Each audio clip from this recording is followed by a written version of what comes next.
আমরা যে জিনিসটা চোখে দেখি সবসময় সেটা কিন্তু সত্যি হয় না। যেমন ব্যাপারটা তোমাদেরকে বুঝিয়ে বলি। যেমন তোমরা দেখো, এটা হচ্ছে আমার অ্যাক্সিসের অ্যাকাউন্ট।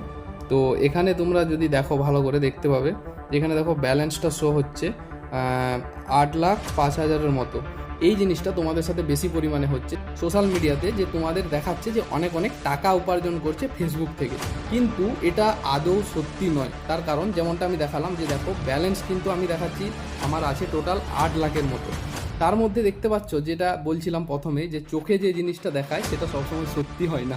তার কারণ প্রথমে যেটা আছে এটা দেখতে পাচ্ছ কারেন্ট অ্যাকাউন্ট, তো এটার ব্যালেন্স তো তোমরা দেখতে পাচ্ছ।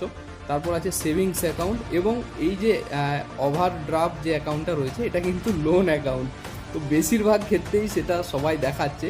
যেমনটা আমার ক্ষেত্রে, আমার যখন কেউ অ্যাকাউন্টে ব্যালেন্স দেখবে সবাই দেখবে যে 8 লাখ টাকা, কিন্তু তার মধ্যে 6 লাখ টাকা আমার লোন। দেখতে পাচ্ছ যে এই যে টাকাটা, এটা কিন্তু লোনের টাকা।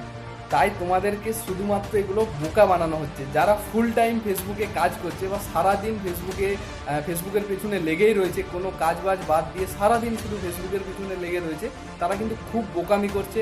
এবং একটা সময় এসে কিন্তু তারা এটা বুঝতে পারবে, তখন আর তাদের কিছুই করার থাকবে না।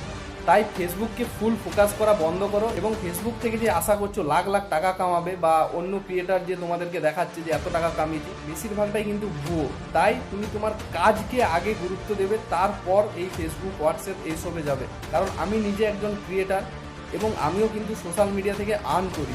তো সত্যি বলতে কি, যে পরিমাণে সোশ্যাল মিডিয়া থেকে ইনকাম হয় বা আর্ন হয়, সেটা এখনকার দিনে একজন সংসার চালানোর জন্য যথেষ্ট নয়। তাই এগুলোকে একদম পার্মানেন্ট না করে পার্ট টাইম হিসাবে তোমরা রাখতে পারো, এবং যেটা তোমার কাজ সেটার উপরেই বেশি ফোকাস করো।